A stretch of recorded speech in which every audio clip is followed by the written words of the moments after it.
Hello everyone again. I actually have a handout for you guys. I don't know if this is proper unconference decorum or not. As long as we can alter it, edit it as we get. You can do whatever you want to it. These are some resources that we started to compile for our first year music theory classes. I'm sorry? Yeah, plenty. Should we like this one? Maybe we will. Sure. So does everybody have one? And then it's also online. I understand. Oh yeah, yeah. We're gonna have some press photos here. Excellent. So hope nobody minds. Is there anybody who really doesn't want to be in?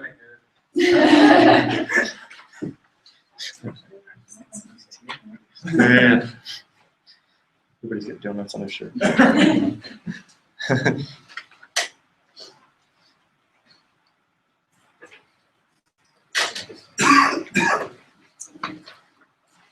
So I'll give everybody just a couple minutes to just kind of take a look at this while I continue to blather at you. The idea for our classroom came about. We were getting a lot of the restructuring of our class. We were getting a lot of comments from our fellow colleagues, our voice faculty and piano faculty and instrumental faculty saying, you know what, our students just aren't equipped. They don't have the skills they need to perform at the level that we need to perform. And they were looking at the music theory classroom as a place where these skills need to take place, and of course they were. And I had, you know, on my iPad video of our students counting compound meter to the 16th note and all of this type of stuff, but it wasn't convincing. And so what we decided to do is remove the idea of the music theory classroom as a classroom. It's no longer a classroom. We're not going to teach it as a classroom. And in my in our previous conference session, Chris did a great job of introducing me to some of the flipped classroom ideas and concepts, and a lot of this fits into what that is, especially the inquiry-based approach in terms of that we're not going to give them concepts at the beginning. We are going to give them the music. We're going to throw the music at them, and we're going to use the music to derive the theoretical concept. So you see, like on the first page of your handout, Introduction to Simple Meter and Compound Meter. Here we have some selections from Carmen, and we have percussion parts, right? So this is kind of fun. So the percussionists in the room can cheer and hoot and holler, because the first thing that we're going to look at is a castanet part and a tambourine part to Carmen. So that's kind of interesting. And so you'll see, we can talk out. So from this, we can explore not just common time and not just three, but also other examples of simple meter and compound meter. The idea with which they'll go on to their next page. So the next page in your handout, it's their job now to take, okay, what is simple meter? So the concept above, they'll write this in, and this will be part of kind of a journal that we'll be doing with this over the course of this semester. Simple meter, your definition, so no textbook definitions. This is the definition that they come up with on their own from our classroom discussions, from their collaborative work with other students, and all this type of thing. So they'll write in their definition what they can. And then they'll have an example from the literature. They can use the Carmen examples. They can find something else they want to use, and they'll transcribe it out. They'll write it out. And then they'll also compose for us. And then at various points in the semester and along the way, they'll be returning these to us. And so this is part of the assessment aspect of this course, is that we'll look at their definition and we'll ask them some questions about their definition. Well, you know, you do a good job of touching on this part, but what about this? And seeing if we can't get them to hone their definition a little bit, to be a little more precise. Maybe they won't need any further guidance, but that's the kind of idea that we want to get across in terms of getting our theoretical concepts out through the literature itself. And then we have some other examples, and I won't go into those yet. But what I want to talk about a little bit is in terms of getting rid of the academic side of this, the quote unquote, the idea that the theory is that it's an academic classroom, or that it's, you know, we wanted our students to approach the music theory environment as one of understanding the language and the craft of music, to be able to dialogue with their colleagues, with professionals, with their teachers and their other environments in musical terms effectively, and then also to be able to reproduce things effectively. and to perform effectively. And so we have restructured the class, or at least conceptualized the class in a different way by just completely removing all forms of academic stuff. So we're not going to use textbook. We're only using literature. They'll have an anthology, and we're going to use supplemental music examples and recordings to supplement that anthology. But we're not using any textbooks. You know, handouts will be limited to other supplemental literature and things like that. It's just going to be a let's get into the music itself kind of situation. And so obviously a lot of this aligns with all the stuff all the conversations that are already taking place. But what I wanted to try to do, and so I want to present this as a talk session, is maybe get some more ideas about how to do this. A lot of what we're going to do is going to be organic. We're completely kind of moving away from a concept-driven class to a literature-based class. So we're going to grab a piece of literature and then derive the concepts from that literature, and then that's where the course takes us.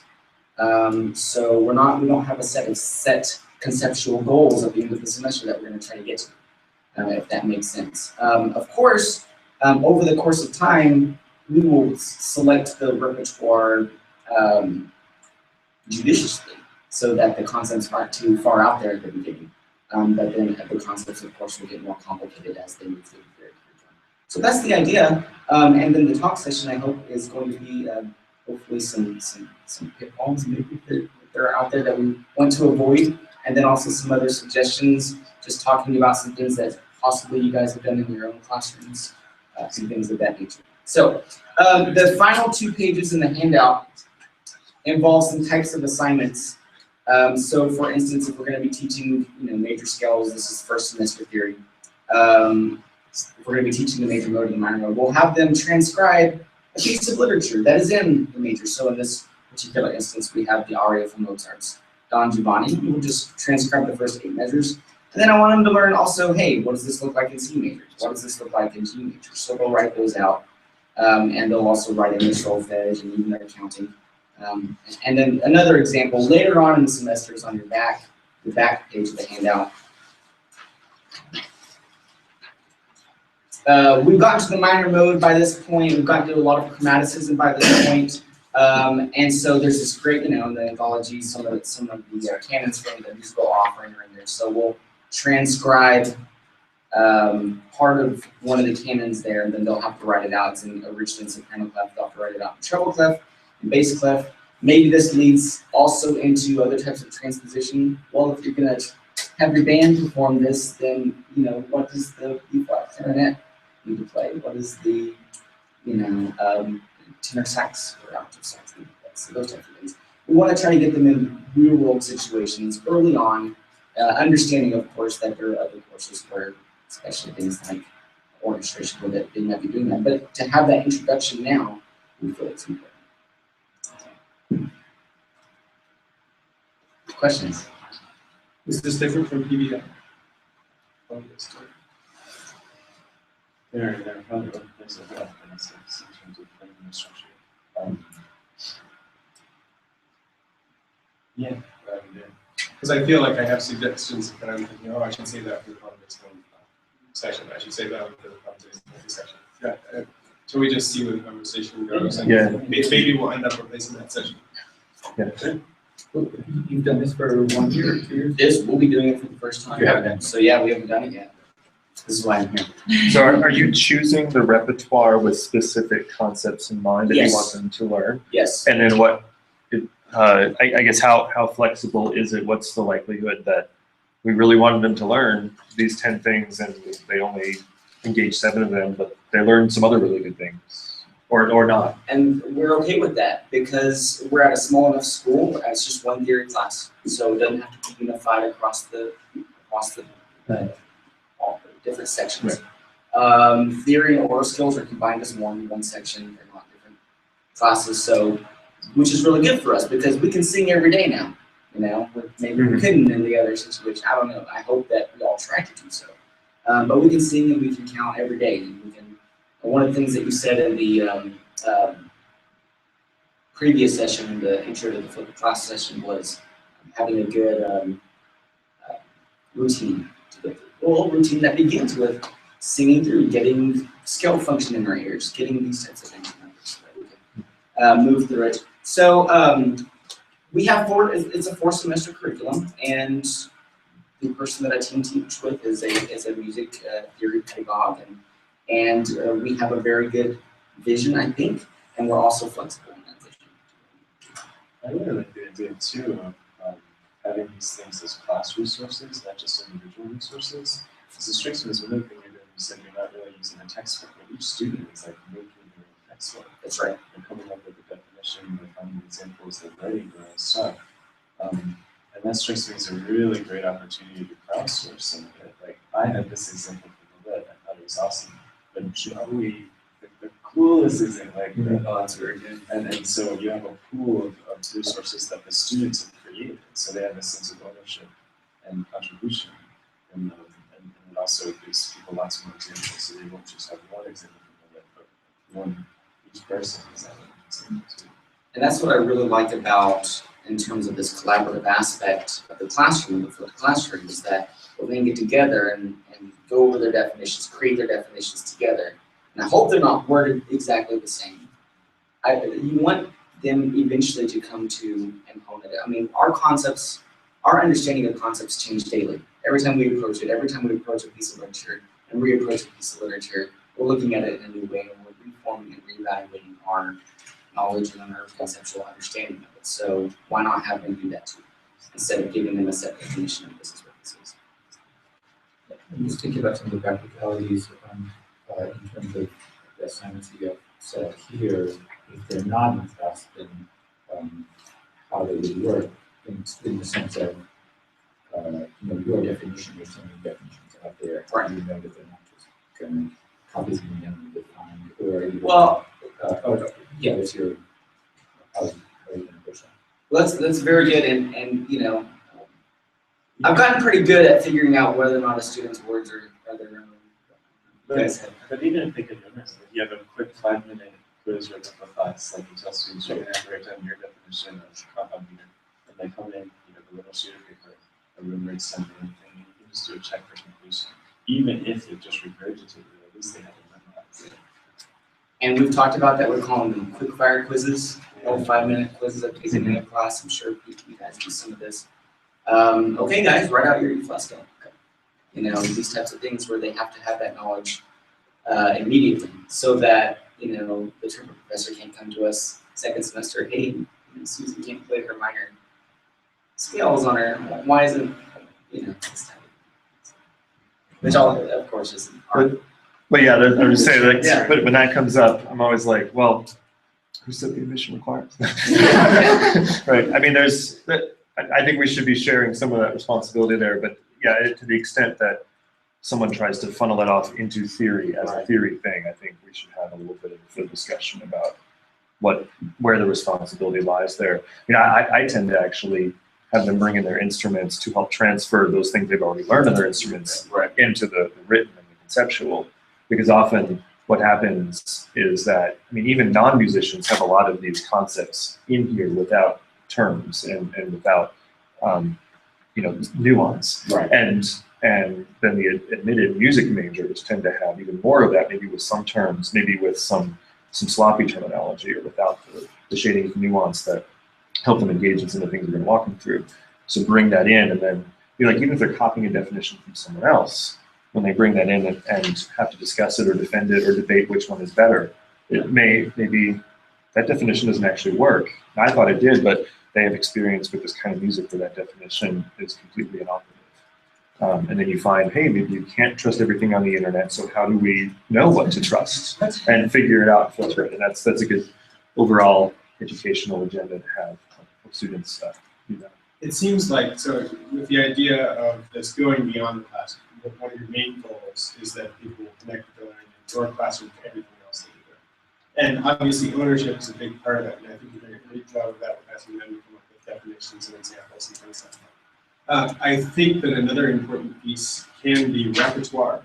That when people think that music theory class is about music from a certain period, written by dead white people, and not about the music I play in band, or the music that I listen to on my own, or Eric Whitacre in choir, then yeah, then they feel like then that compartmentalizes it automatically. And so one thing that I have done is I'll say in oral skills classes where I've done this most of all, write or come up with an a cappella group arrangement of this song. And I put them in little a cappella groups, and they don't have to write it down. They just have to figure out an a cappella group arrangement in some way. Or, write down the brass parts to this funk tune. I give that to a bunch of brass players. And one nice thing about that is there may be one answer to that. Because the a cappella group arrangement, especially, let's say it's a song with guitar, bass, and drums, they have to figure out how to represent all those, so it's not just an oral skills task, it's not just connecting to something that people kind of associate with being outside of the classroom, but it's also a creative task. And so they're using their skills for a creative task as well. And you can still talk about the technical aspects, like, oh, you didn't reflect this part of it, so you could get that into it, or, So anyway, bringing in other kinds of repertoire and asking them to do things in different repertoires can be a really good way of connecting outside the classroom. And yeah, that's excellent. And we're doing something along the lines of that. So in addition to, on their second page, they're going to be keeping a folder for us. And because we have no excuses for first semester theory income, the department has purchased their folders for them. So they have a binder, it's a 1-inch binder. And what they'll do is we'll have a certain number of these already copied out for them in their handout, but they'll have to purchase a small handout packet for the class. But it'll have things like this page. And part of the binders, though, will be, okay, well, here's all your concepts. And then we'll have other sections. So here's your applied literature. How are these concepts displayed in your applied literature?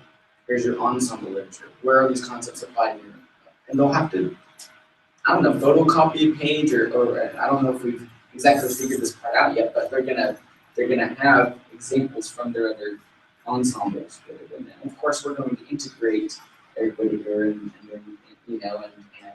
popular music and jazz and marching band music and all sorts of stuff, so that we can make it as diverse and interesting and repertoire, focus on repertoire literacy as well. So, I've done a couple things where I have students, I've done it with sequences, I've done it with pedal tones. I say, okay, bring in an example from the literature. It's sometimes tricky, I found, because they'll bring in stuff and it takes a while for me to figure out, okay, what is this and where is the, and it doesn't, the example they bring in, yeah, it might be sequential. I mean, maybe that's too advanced, but it's, I don't know how you're going to do this when they're bringing in, I think it's great, absolutely, I think we should do this. It's not always easy to work with 10 different things that you don't necessarily know and that are supposed to illustrate especially higher level concepts, sequences, secondary. So you have to kind of think, okay, what is going on in this piece, and I don't know how that's. Well, one of the things that can help with my deep is to have them not always going to be first, but first do small groups. Right. So you have them small groups, and if they can explain it to 3 other colleagues who just learned the concept and all agree that this is example, then you can play much more of a sort of like floating facilitator role and make sure like if they're all in agreement, then like I would probably on their page, but if like they're having a group discussion like that's not a pedal, it's in the middle voice, that's not a pedal point, it hasn't been like then you can provide as like very insights like interventions or whatever. What was the question that came up? Yeah. So when I taught music cognition this summer for the psych department, there were no music majors in the class. And so I had situations where the textbook had no examples of real music, like at all. But it was really good at defining all the terms and connecting them and everything. And so I was like, okay, let's set the students out to finding examples from whatever rep they know, bringing them into the concepts, and then they'll really learn the concept that they have to listen for it. But that leap was too big for a lot of students. And so I switched it after a couple quizzes of saying, find an example of these 3 things to, okay, here's an example of one of these 3 things, which is it? And, or is this a legitimate explanation, or is this a legitimate example of this technique? And if so, name like 3 details that that you find in it that were in the book. So you're kind of limiting their focus initially. And then once they do that, then you can set them to an assignment where they're going and finding their own examples. So that was a really good JIT thing. I mean, it was an online quiz for an online class, but essentially it's a just-in-time teaching. Like you, right after the reading, here's some basic stuff, and then we'll have some activities that build on that. So I wonder if that could fit in as well, where you're giving them, okay, this is a dead obvious case of this. So just find the specific elements that show up. Like we have sonata form. Here's K333. Just tell me where everything starts. Or your K540. Actually, that's a little harder because you have a sentence for P and TI. But anyway, sorry. But give them a really clear case. Ask them questions about it to help make sure they're connecting all the details before they have to produce their own. I was going to talk before, I don't know if this will come, but can you raise me if you've actually read the book Jurassic Park? Okay, it was like, okay, so there's a part in the book that's not in the movie where the computer system searches for dinosaurs and everything. It searches to get the 23, whatever, all of this. But they finally realized, well, what if we told the computer to search for more? And then suddenly they realized, oh, there's more dinosaurs out there. And so the reason that came as an analogy, because what's interesting in your proposal is the problems that maybe teachers or students are reporting are like Anna can't count. Well, the problems are all the things that relate to the curriculum that we teach. But I also would want to ask, like, what are the things, like, does Anna know how to shape this phrase? Or what are, like, all these different things that maybe don't get addressed by the way we typically teach in security? And, or like, John has this piece that's only quasi-tonal, that has elements of tonality, but no clear numerals or what have you. And I wonder if it's actually those questions that make the students think that there's still too big of a rift between theory curriculum and just what I face on a day-to-day basis in my music. They're like, yeah, in a best case scenario, like, if I can apply my theory curriculum stuff to interpreting a piece, that's still only going to get me 20% of the hits. Why do you do that? It's theory and it's my musical experience. It doesn't. Yeah, it definitely seems like there's some concepts too that are so related to a particular repertoire. Whenever you teach sonata form, like you've got percussionists, saxophonists, and vocalists, basically check out. This is what good about it. There are, then I completely But it's agree. not core to the Exactly, repertoire. exactly. It's like, oh, this is a great example of a vocal rep that fits the sonata here. Like, I mean, you find those precious gems and you hold on to them. So I feel like to go back to the address, like I feel like we need to search for the relevance of what we teach.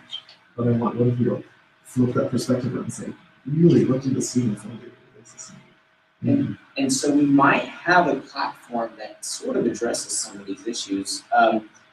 For our assessment pieces, we're not going to be giving tests because we're removing the academic nuance of this class, and we want to get them more into being able to discuss music as professionals. So our quote-unquote exams are really sit-down sessions with their faculty. They're going to sit down with us. And so perhaps if they bring in a piece of literature, maybe they haven't found these concepts in the literature itself, but we can look at a piece of literature fairly quickly and determine, especially first semester type of stuff, pretty quickly, hey, okay, well, tell us about the meter in this particular passage. Tell us about the way that, the passage, the phrasing is working, considering what we've learned about in terms of scale degree function and phrasing and their interrelationship and those types of things. So, yeah, we've established that as kind of an assessment piece, is that every unit, quote-unquote unit that we're going to use, we're going to sit down with them. We're going to actually have conversations, and it's how they do in those conversations that tells us where we're going. Yeah, I did a really similar thing with the whole student-teacher flip, where students were bringing repertoire, and I really wanted to get away from that kind of gatekeeping. I've done the analysis ahead of time. I want you to find what I found, and instead they brought in repertoire they wanted to work on. Granted, this wasn't freshmen. These were juniors and seniors during late 19th century. So at least the boundary was the time period. And I was bringing stuff, and I remember one student said, "I really want to do some Scriabin." I thought, I don't know anything about Scriabin. I've never analyzed Scriabin. Like, that was just a hole. I haven't gotten Scriabin. And so then it was a matter of, she assigned the piece, and she came in, and she led the discussion. She found stuff that we read. And she taught it to us, including me. And I was sitting there going, okay, how can I deal with this? And it was more of a collaborative, oh, well, somebody pointed out, oh, well, what about this scale? That sounded really pentatonic. Can we break that down? And it was okay, well, let's look at this. And then I can help guide them. But they're really the ones doing the rep and saying, this is what I want to do, and then teaching what they know about the stuff that they like to others, which really worked out. And in that class, we also had the kind of oral exam set up at the end, where it was more of a conversation and kind of just talk to me. And even one student who, the way this was set up was that they were given pieces ahead of time. And they would have 30 minutes with a piece to do whatever it was they wanted to do. And then when they came in and talked to me for half an hour, it was, these are the tools I use, this is why I use these tools, these particular analytic tools. And one student even came in and said, I really struggled to get through all this. I thought this really sounded cool, but I wasn't really sure what to do with it. Can we work through it together? And that was totally valid in that kind of setting and was really enriching and valuable for them. So I think having that kind of flexibility, especially with that repertoire first approach, I think could be really valuable, but tricky if you have a lot of students in one class. I was also gonna ask, just seeing kind of from a practical standpoint, that seems like it could work really well, for juniors and seniors and people that have kind of gotten further through the theory curriculum. But just thinking about like this incoming freshmen, who they might kind of on some level understand these things from their own repertoire or private lessons, but they haven't quite developed the vocabulary or the fundamentals to actually sit down with a piece of music and talk through it on an intellectual level. I'm just wondering how, if it varies your approach, first semester as opposed to fourth semester. I think that the idea is that we're nurturing those skills from the beginning. One of the things that we've done at our institution is at the end of 4 semesters of theory, they have a kind of an oral exam. It's what prepares them. It's us telling them, okay, you're okay now to go into your upper level training on stuff. What we want to do is prepare them for not that exam, but give them those skills early on. Why wait until their junior, senior year to start being able to talk like musicians? We need to use this vocabulary in our ensembles and our applied literature right now. So let's have them do that.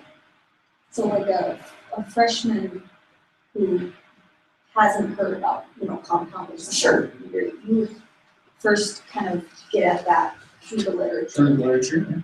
And they build the vocabulary that way. That's right. So they build the vocabulary. We talk about, the classroom session would be, hey, let's work out the concepts of simple and compound meter through these exercises. And that can happen and develop any number of ways over across a couple different periods or a couple different days. Then, of course, they go in and they tell us about that concept and what they've learned. So that is, they're synthesizing this concept. They're rephrasing it in their own terms and hopefully developing a understanding of that concept at that time. Then, by the time 3 or 4 weeks in, whenever we have our first conversation with them, we can ask them about simple meter and about compound meter and about the other things that we've learned within that time frame. Using the literature that we discussed, using some of their ensemble and applied literature, things of that nature. I really like the idea of getting more literature focused to it, because I think that's a lot of times where that disconnect comes. If you're sitting in a theory class and your instructor isn't really bringing in enough real world examples and everything's kind of copyright in this little box, then it's harder to see the broad application. So I think on a fundamental level, it's really great having that as your primary focus, just getting them to use it faster. And learning to connect with repertoire that isn't that block from common practice, but getting to say, I'm learning this piece and I don't really know what's going on, but I can at least see these fundamentals and to begin to understand music that it doesn't have to be pop runs. They can bring in pop music and and who's good at working on lessons and stuff from ensembles, that's so often just neglected. So But it gives, oh, go ahead. it gives them an opportunity to see the differences between those sub-styles as well. Because often they'll be like, oh, we can't bring in I Am the Walrus because there's too much modal mixture, you know, and we haven't gotten there yet. But they can bring those in and say, okay, so why do the tools that we've focused on so far not quite work for this? And that, and if you correctly place that, that can be the introduction of that particular topic. And then later on, you can ask, what is the common practice? I mean, you could have a debate between Dimitri and whoever his interlocutor would be as to how wide those boundaries should be. And then the students can start to say, well, these things coalesce and these don't. And what always happens is that the standard bifurcations are too simple. And you can see within the traditional, you know, within the Bach to Brahms, there's variation, but there's also unity between those and other things. And that happens in different parameters, and they can start to get a really nuanced understanding of those things. Yeah, so one of the things that we'll be doing toward the end of the semester is after we've learned the major minor 7 chords, I want to do a blues unit. Why not? Because it's all major minor 7 chords, you know. So I mean, let's take we're gonna do a Hound Dog project, and we're gonna listen to Elvis Hound Dog, and they're gonna transcribe the melody, you know, and then they're gonna rewrite out the words, but with a new melody using the pentatonic and the blues scales that they first transcribed, and then they finally get to compose their own blues music theory. Yeah, and that genre is so rich just for basic like 1, 4, 5 year training. That's right. Is we use that at Yale with a course for non-majors. And if you want to learn tonic, subdominant, and dominant, just which phrase of the blues would be starting on this chord right now. I think another important component about students bringing stuff in from the literature is what you can learn about what they bring in. So, and that tells you how they're transferring information over.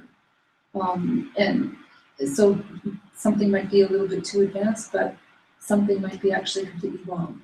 But you can perhaps see how they're trying to make that particular connection or how they've made it. So that gives you a very rich palette from which to address, you know, their own learning based on what you're learning from them. Because then they're showing you something from their perspective that you may have never thought of. And this is a good opportunity for us to take that literature into the classroom. Look what the student brought in. Let's look at this because it's really interesting. This is another great example of this. So this would be something more that would be formative. This would not be like the assessment component of what you would be doing. Yes, this would all be formative. Yeah, daily assignments, the type of stuff in here is daily work. The concepts page right here is something that we would be back and forth working with them on so that they have a really good understanding, or at least what we can see is a really good understanding. Another way to address the problem of, you know, we talked about earlier, this definition part that the students actually get their own definition, is that if you take this component out of this page and have them do the example from the literature and the composed example, and let them know that, you know, this is prerequisite preparation for the next class, where we're going to discuss a definition, and based on what you've done, reflect on what you've done. You can make some notes if you want, but at the beginning of class, we will be coming to a definition. And then you can take a few minutes at the beginning of the class to have everybody write down their own, and then take some time to discuss. And then what we've done is have them reflect on their activity and maybe pick out a couple of things that have stuck in their mind as to what they've learned from doing this, and then factor that into the definition. And you've given them enough time to do it, so you're not putting them on the spot to get into the class. I think that's important, but you don't have to necessarily have it in as part of it so that they don't feel the pressure of, oh, I've got to get this right. But it's more what's come out of your work, what's important for you. And I love that, because what you're saying is, okay, let's look at this literature and see what concepts we derive from it. And then let's imitate those concepts before we try to verbalize those concepts. Yeah. And yeah. So that comes into, as we were talking about in the video game session, you can't be wrong. Because you see definition, and you know, right, your reaction is, oh, exactly a definition is, you know, set in stone, I've got to get this right. Yeah. So, and that may be a little bit off-putting as you see it, but your definition at the very beginning. That's But if you excellent. highlight this first step first, right, and just let them know, okay, we're doing this because you're going to think about, after you've done this, think about what you've learned from this, and how would you define what this is? We're going to talk about this next class, and have them go away and approach it through and see where you start from. Just had a question about how you're thinking about performance in class and then a good meaning example of it. Are you looking for numbers acts to play it or are you Well, yeah, I mean, well, maybe, that would be interesting. I think it would be very valuable. We want our students to be vocalizing this stuff as much as possible, be seeing through it, coming through as much as possible. So obviously, we can't see everything that you play. But the literature that we're focusing on and selecting as we continue to go through the semester, we're going to be very knowledgeable that, okay, obviously we can't sing through all of this, but let's sing through the things that we can sing through, and we want, again, the oral skills component is going to be integrated. It's all going to be kind of happening at the same time, which is also getting into the imitation and stuff. I wonder for things like standard terminology and symbology, how you fit that in. I have a couple of things that I've done that are similar to that. I'm wondering how you're thinking about Say that again. so like symbols seems like we need to be pretty standardized in our use of them.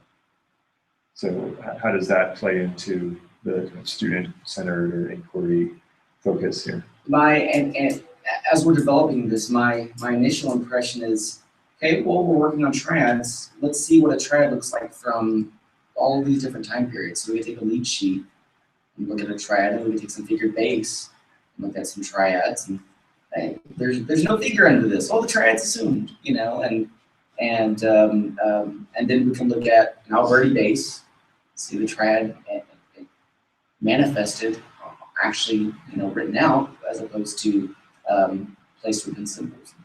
So in terms of standardizing, I don't know that our students necessarily, I think, working from the literature itself, they might see a lot of different examples. Well, yeah. And so, do we need to standardize? Well, what about things like Roman numerals, for example? Like with Roman numerals, you have to understand, obviously, that the number refers to the key center. But you also have to know things like you don't actually care where the upper notes are octave-wise, but you do care which chord number is in the bass and things like that. That's the kind of thing that's kind of hard to just intuit from looking at music. So that gets to the perspective of where does that knowledge come from? Well, I think that as the curriculum develops, that might not happen the first semester.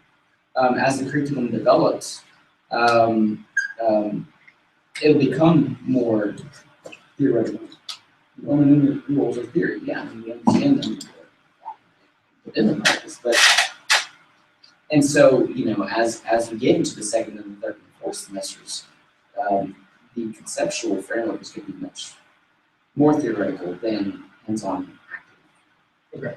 So yeah, we'll get into you're starting the curriculum this way, right. but maybe altering it as you go. I think so. I mean, I think by the fourth, especially by the fourth semester, I mean, whenever you're talking about, you know, the conceptual aspect of it will be much more present. But I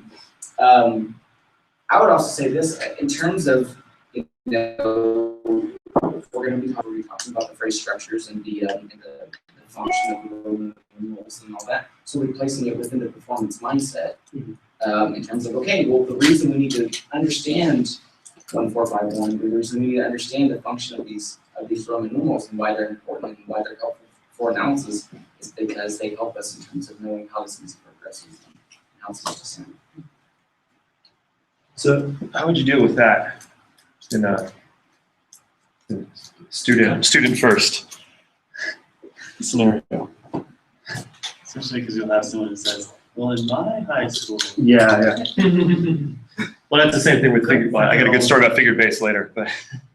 Well, I think that one of the things we do is maybe sing the soprano line, understand where it's going, sing the bass line, understand where it's going, sing both lines together, break the class apart, see if we can't hear something happening there, and if we can hear that there's a resolution occurring, some kind of resolution happening, maybe even filling out some of the inner parts as we sing through it, then go into conceptually why we hear that resolution sounding the way it sounds. And are you okay with the students ending up calling that a 164, even if after all of that sounds like it's a consonant triad? Okay, so rephrase the question. So like the way you're explaining it sounds like you're trying to get them to realize on their own that this is a dominant chord. Sure. What if they don't go there? What if after all that they still want to call it a 164? It's just it's not a 5/6/4. It's do, mi, and sol. Are you okay with that? I'm assuming you're just hearing enough to. Yeah, I mean, Yeah. that's the thing, in terms of function, you know, if you're talking about labeling in theory, you know, you can have disagreements in terms of how you label something, I mean, unless it's just completely inaccurate.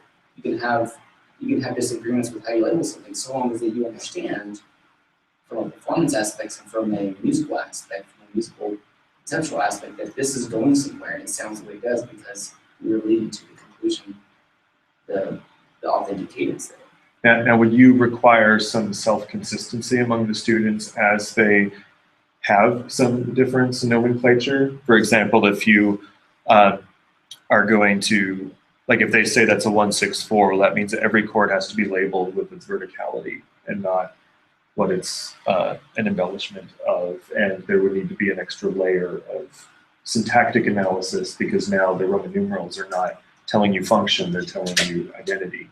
And maybe that makes sense for like a jazz musician who's used to labeling the verticalities and then thinking about function in a separate layer.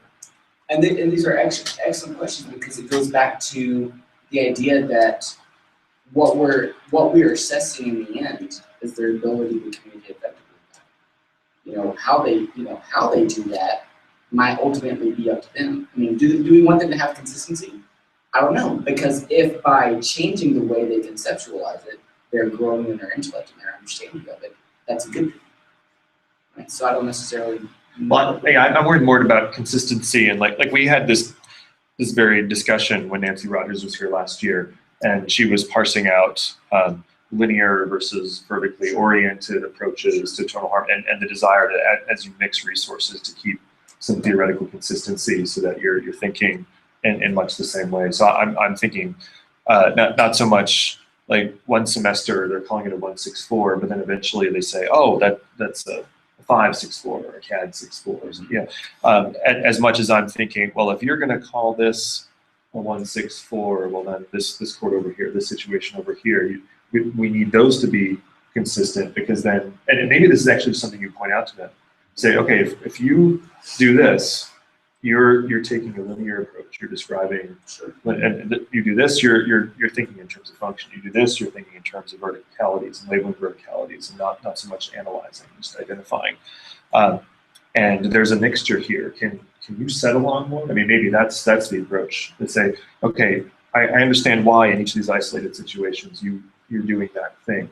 Now, can you tie those together in a way that's coherent? And if not, then what would you change? Which one would go in order to be consistent with the others? Or you make it a problem-based learning exercise and you give them something that has a cadential 6/4 and then you give them something that has an arpeggiating bass on the tonic. Like, 1, 1, 6, 1, 6, 4, 1. And then, okay, well, are these the same? Are they really? And then it's a PPL exercise. Yeah, same thing. Come up with a neighbor that's a tonic, or have tonic 6/4s all in different contexts, and then have them come up with what's the best way to label this so it reflects both how it's spelled and how it functions, or whatever you want to guide them towards. Although I think that's more goal-directed than what Scott is talking about. True. Like, I'd like them to understand the difference between decoration 6/4s and the cadential 6/4, or something like that. Whereas I think Scott is saying he kind of wants them to discover things about the music. And yeah. So if I had to choose between two classes, one class the students all haggle between 1 and 5, and the other class are like, look at that dissonance! Like, that's the class I want to have. Like, there's something remarkable about this chord in terms of its nature. It's all because there's this 4 there. And yet, And now, finally this year, right, where we actually finally had a counterpoint and integration class, and then I started the counterpoint. This is like the first time that at least almost a majority of students came up. There's a dissonance in this cohort. Whereas before it was just like, what do we call this? So, One other thing you were asking for was other examples of learning from repertoire, from the music, rather than starting from the concepts. One thing that I have done with 20th century class, with pitch class set theories, is I give students a couple of chords from different pieces. And I say, get in groups and play these chords or sing them or something like that, and put them in groups. And then figure out why you put them in those groups. Was it, based on shared pitch class content? Was it based on shared interval content? Things like that. And then that kind of gets us into the concepts of pitch class set theory. Now that's a goal-directed activity I want to get into specifically pitch class set theory with you. But we're starting with their observations about the chords. It takes a little bit longer, but I think it makes more sense because then I don't have to deal with the questions later. Wait, why do these chords go together? Why do these have the same label? Because they figured out some of those things for themselves. Well, yeah, actually, pitch class set theory for me has been a really good, and I keep thinking we should start here. We don't need to go chronological or tonal first, but that's a big shift, especially in a big department. And it's really just something I just want to try once and see what happens. Yes. That's an even bigger thing to accomplish.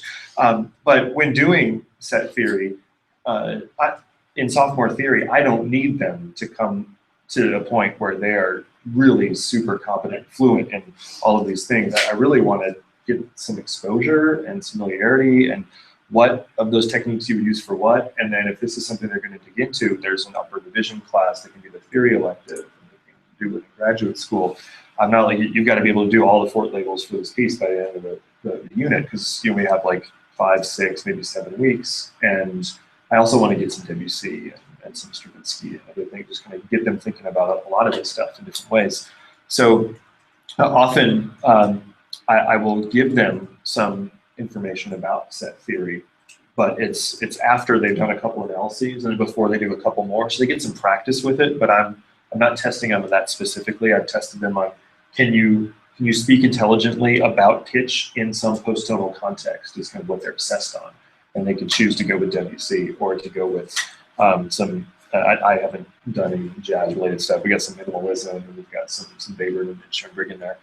And if in one of those they've demonstrated some competency, they're okay assessment-wise. But in class, that means that I give them some music and like you're saying, see what they do with it. So that Webern String Quartet, 4th Movement, Opus 5, right? I had students in Charleston who basically made set theory in a week. They said this, it helped that they were symmetrical, so they could see the 0, 1, 4, 5s as 1, 3, 1s.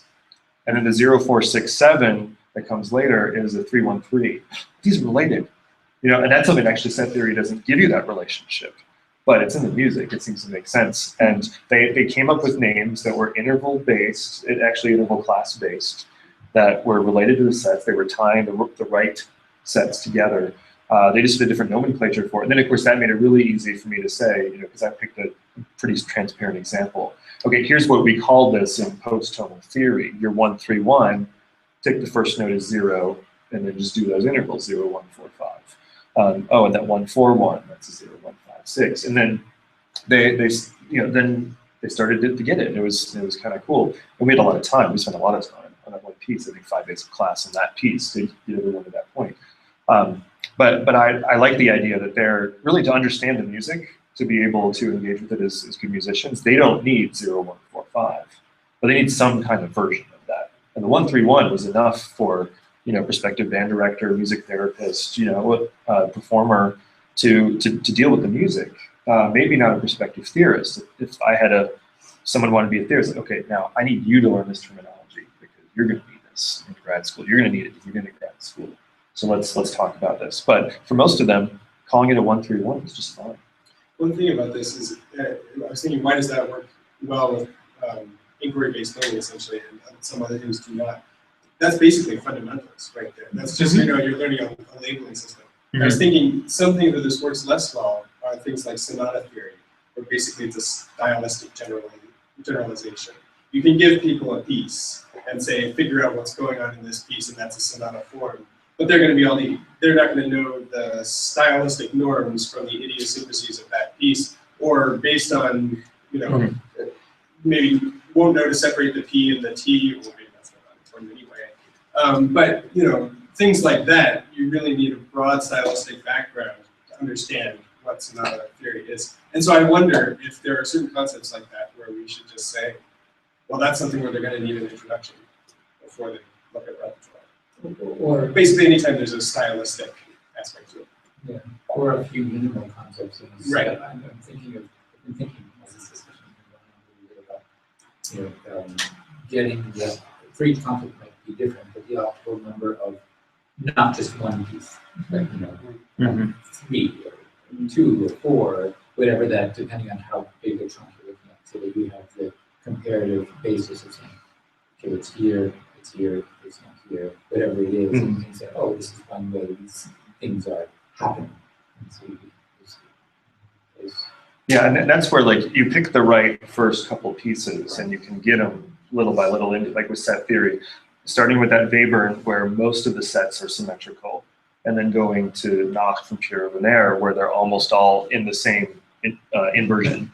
And then they get to see, okay, how would we name this in this case? Oh, and now at the end they're inverted. And so now you've got kind of those different perspectives, and then they start to have those fundamentals machinery to go on to another piece and see how they play out. But if we only do 3 pieces like that, I think we have to be really clear that this is not the whole repertoire. And the less pieces we do, the more we have to communicate. We chose these for pedagogical facility, so that you could learn these aspects of it, but they don't represent a cross section. And it's kind of like, do any of you all know Alan Fort's first book, Contemporary Tone Structures? Oh, wow. Okay. Yeah, I did a paper in grad school on the evolution of his theory up to the structure of atonal music. So structure of atonal music, he defines atonal music essentially as the music for which atonal theory, i.e. Alan Fort's atonal theory, works. And it's very second Viennese oriented. The contemporary tone structures takes a cross-section of 9 pieces that he thinks are pretty much representative of good 20th century, early mid-20th century stuff. There's a Mio piece, there's a Debussy piece, I think there's Ravel, there's 2 Bartoks. And so the second Viennese school is actually a minority of the pieces in that. But over time, as he starts developing more machinery to deal with stuff and wants it to apply to a whole thing, the thing gets more specific in order to have the thing apply to it. And then of course, pedagogically, because there is a whole big theory around a decent chunk of music, we teach that chunk instead of that whole cross section. And so it's one of these balances. You teach the cross section, you either need a lot more machinery or a lot more, well, okay, each piece is going to be a little bit different. And let's just see what we can do, and we're basically getting our feet wet. But if you isolate the stuff for which the pedagogy is neat and tidy and can get them to be able to do something real with a piece, we're going to cut out the value of the cross section, which is this applies to a whole bunch of stuff. And so I think we either need to give them a bunch of little things and then maybe 1 or 2 things really deeply so that they get that idea, or just tell them this isn't everything. There's a lot more out there, but this is a start. And we have these other classes. Here's some books I recommend. Here's some great lectures that you can watch on video, some concerts to go to, some pieces to play around with. But yeah, I think we just got to be really honest. Otherwise, we come away with Bach to Brahms is tonal music, and Schoenberg and Webern is post-tonal, and there's a nice line between them. I think it was interesting when we were talking about the post-tonal. They were calling it 131, and that was okay. They were getting to the concept, but maybe there are times where we need to just, even if they're getting concepts from the music first, eventually we say, okay, this is a situation where we do need some standardized terminology. For instance, the cadential 6/4, because there's figured bass, they know what the figures mean and that sort of thing. So I think there's a way we can mix in, really starting from the literature, but then choosing moments where this is a really important concept that they need a standardized terminology so that in some other class with another professor, they're not running into some sort of hurdle because they've learned it as a 164 and there's some sort of, issue there.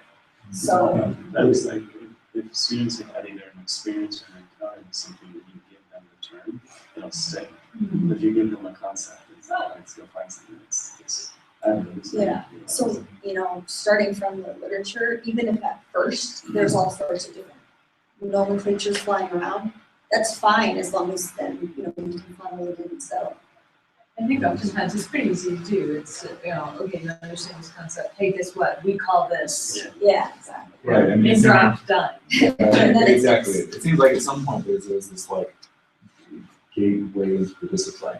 Hey, people have been doing this for centuries. And in fact, there's some names that like kind of agreed upon, like, oh, and look, there's this person over here attended different names too, right? That was interesting. So at some point you gotta actually teach them about the discipline itself. I think it's really important stuff. Well, and that's where we come in with this page. I mean, in the end, we're the guided mentors here, and we are the ones that are, okay, this is the term that we're going to settle on. And I think that goes back to one of the things that I'm saying as well, maybe pull the definition up and bottom. Yes. Just graphically, it's just to say that as the using first, your experiences first, and then through discussion we'll come up with something. The experiences though, when you said you start with atonal and post-tonal theory first, I thought, when I taught 20, I did the same thing, because when as the students went through, the tonal part and then the post-tonal comes later, there'd be all these aha moments, but the post-tonal gives credit to anybody who has difficulty distinguishing between major and minor triads. The interval vector is the same, right? So, and the whole concept of function is an entire layer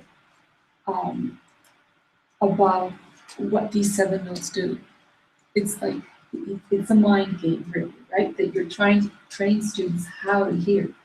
So their initial learning experience could be completely different from where you want them to go if you want them to communicate in a way that all people who come away with degrees in this field can communicate, right? I've come away, or at least at this point in my life, I'm thinking this is a layer of information that has come down from the past. Whether or not it's true is, I don't know. That's where I am right now. I've accepted it. This is the way that the communication happens. But there's probably a different way possible through it. These are just the relationships that we continue to hear and continue to experience because we think we do, and these are the labels that we put to it to express our experience. But I fully believe that there could be a different way to talk about it. It's just that it doesn't happen. So that, I think if the point is for the students to be able to come out and communicate and express themselves in a way that is still understandable to a broader audience, and you have a certain time span in which this thing needs to be accomplished, you do need to give guidance to get them to that point.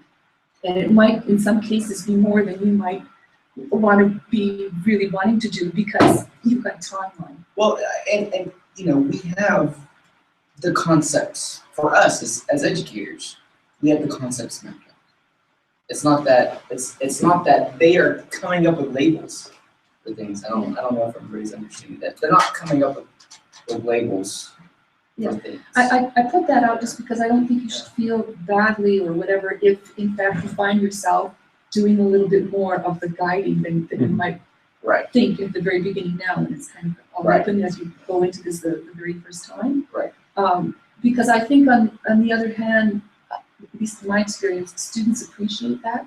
There's a whole group of people who prefer to have a little bit more of a structure mapped out in terms of the number of different choices they can make. So in other words, they might want to feel like they can make all kinds of different choices, but there's really only one that is the right one, or the one that they think is the right. That's what you want them to do, right? That you want them to choose or to feel as though they are coming up with the right choice, and they're moving in the right direction. They need to feel that they are the ones doing it, right? So this came up also in the previous session. So in other words, in that kind of moment where you might think that there are a myriad of choices and you're making this choice, but that's really the only one open to you. You just don't know it. That's finessing the curriculum really well. Probably taking more than the time through it. So in this first time, if some people are expressing frustration because it's just they don't know what you're wanting them to do, they don't have enough information. I think there's a fine point between too much and not enough. And the not enough stands a greater chance of failure, because if somebody feels that they don't quite have enough information going into an activity, they'll just back off and they'll close off and they won't want to go and won't want to do it again because the very first exposure has been, I have not quite been successful. Or you make an environment where maybe the challenge is set at that little bit higher bar, but then those stakes, if you mess up or if you can't get it the first or second or third or fifth or 10th time, it's okay. It's not a big deal.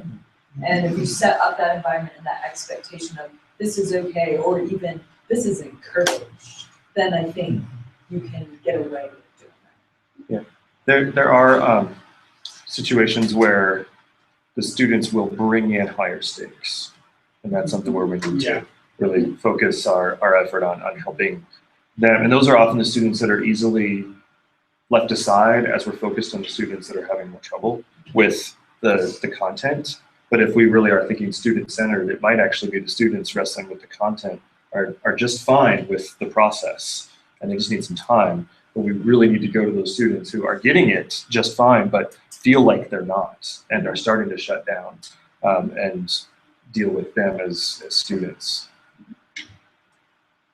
Well, don't always need to have the last word, but it is time. So shall we call it quits now and figure out where we want to eat, and then go eat, and then come back and pick this up? Thanks to those watching. We'll be back around 2 Mountain Time. Thank you all.